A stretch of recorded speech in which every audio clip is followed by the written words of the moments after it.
Welcome to European Democracy Corner. Please introduce yourself for our viewers. Well, thank you for the invitation. My name is Ivanna Klimpuș-Țințadze. I am member of the Parliament of Ukraine from European Solidarity Party, an opposition party, and I do chair the Committee on Ukraine's integration into the EU. You have a lot of years put in your political careers. Also, you worked a lot with representatives of civil societies in many countries. With what thoughts have you been here in Chișinău today at this event? Well, first I want to, congratulate AI Vision for the start of this, I think, very valuable platform that I think is going to tackle very important matters for all of the countries in the region and much wider than the region, but also Europe-wide. Because I came here with some concerns of how do we actually ensure that even in the times of crisis, even in the time of great challenges like war and so on, how do you preserve and strengthen democratic institutions, democratic procedures, democratic balances and checks and so on. So, and I see how vulnerable to different external influences and also internal pressures democracies are becoming. And I think irrespectively of the fact that here in Moldova you don't have, thank God, you don't have the war, but you have many of the very similar challenges that require probably looking into common answers. Some answers are individual for each country, but I think we are here to actually find the similarities and see how we can, keep ourselves shoulder to shoulder in helping us to overcome those challenges that, unfortunately, our authoritarian neighbors do want to impose on us, for example, and to make sure that we are not postponing the changes that are so much important for our success of our European integration into some, distant future, but that we are tackling them today, irrespectively of the pressure of the challenging different issues. So I think we are here to exchange the views, to see where we are.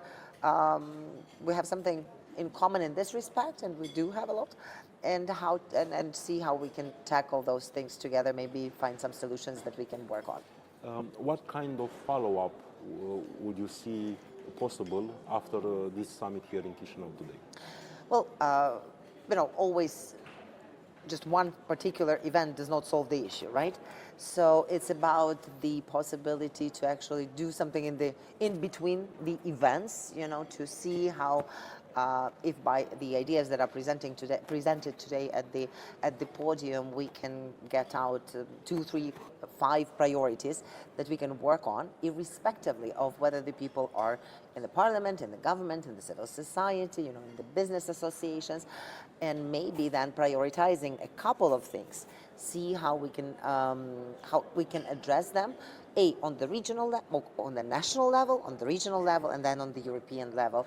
And I think the network of people who are already present today and that who can give you the new kind of keys to other audiences and stakeholders is pretty wide here. So I think we are on a very good start. Moldova and Ukraine are on this European road together. How can our countries work better together to strengthen our democracy, to help build up this shield of democracy on the eastern flank of European Union? First, I think we have to remember that we are kind of, we are not competitors in the bad sense. I think we are positive, parallel candidates, incentivizing each other as competitors to make it to the European future. So I think that has to be remembered, and based on that common understanding and common basis, we can give each other some clues on how do you deal with this or that particular issue vis-a-vis Brussels, or we can sort out some of the things that are connected. How do you engage people from from the grassroots level, because this is important for the success of protection of the democracy, for the success of European integration, for the success of resilience of the society. So I think here Ukrainians can provide quite a few relevant and important lessons to Moldova.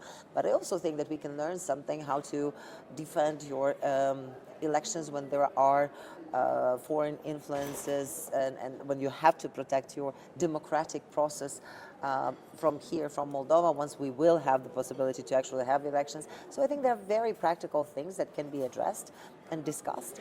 And also I think the importance of this direct discussion between both of our nations is about genuinity and honesty.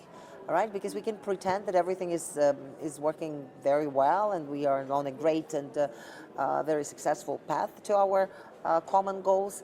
But I think exactly looking in the mirror and knowing what flaws are we supposed to deal with, that would be very helpful, I think, both for Ukraine and for Moldova. And I'm hoping that we are here to build this genuine and open and very honest discussion with each other.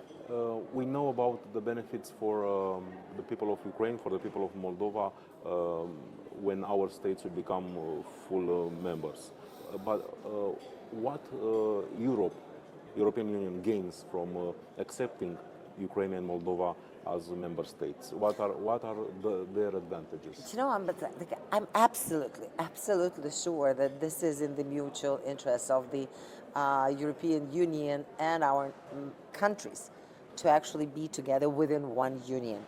That this is a geopolitical, geoeconomic, geostrategic necessity for the EU to actually be the stronger and more influential player on the global level. You know, I think we can contribute a lot, even though we are struggling with our own issues, and you are struggling with your own issues on the energy security, for example, right, and energy independence.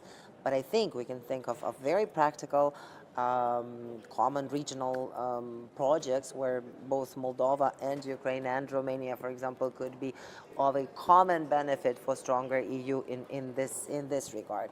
Well, I'm sure that Ukraine is bringing a lot to the security capacity of the European continent, European Union, and you know, Moldova that has been standing by Ukraine with readiness to also contribute to this, you know, learning experience of building the security, I think is also important for European Union countries. I also think that we are, you know, you are just enriching the presence of the Romanian culture inside the EU, bringing it even more to a higher level. For us, it's also bringing our own unique historic experience and our culture into the EU. It's about variety, it's about that tolerance, it's about, again, the possibility to flourish in this diversity for Europe, and actually opening up for themselves some of the historic things that they have been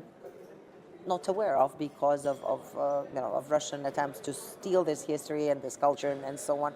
So I think that both in economic, in security, in cultural, in even ideological way, we are bringing in, we're kind of reminding them that those things that they are taking for granted right now, they are worth fighting for, they are worth defending, they are worth